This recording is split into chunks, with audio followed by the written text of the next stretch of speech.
नवीन व्हिडिओमध्ये तुमचं सगळ्यांचं स्वागत आहे। आज मी माझं स्किन केअर रूटीन तुमच्यासोबत शेअर करणार आहे। माझ्या स्किन केअर रूटीनमध्ये मी एक गोष्ट ॲड केलेली आहे, ही मुलतानी माती, जी मी आता रेग्युलर म्हणजे आता हा फोर्थ डे आहे माझा लावायचा। मी डेली लावते आहे, कारण का माझे जे स्पॉट्स आहेत, ॲक्ने आहेत, ते परत येतात आहेत, बॉईल्स येतात आहेत बारीक बारीक। कोणताही फेस पॅक आपल्या अंडर आईजच्या जवळ लावायचं नाही। फेस पॅक लावून झालं आहे, आता 10 मिनटं याला ठेवून देऊया। मुलतानी मिट्टी आपल्या चेहऱ्यावरचं ऑइल कंट्रोल करते, पिंपल्स आणि ॲक्ने कमी करते, चेहऱ्याला ग्लो देतं, टॅन कमी करतं आणि जे पोर्स असतील ते टायटन करतात आणि आपल्या चेहऱ्याला सूदिंग इफेक्ट देते। फेस वॉश केलं, आता डॅब डॅब करून आपण स्किन जी आहे ती ड्राय करून घेऊया। मस्त फ्रेश वाटतोय फेस एकदमच जास्त। आता लावूया moisturiser, hydrating moisturiser.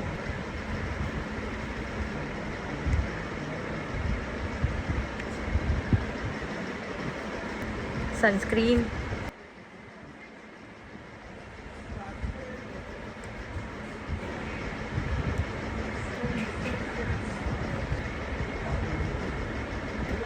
Lip balm, skin care done. आजचा छोटासा ग्लो अप व्हिडिओ इथेच संपला। See you in next video, bye.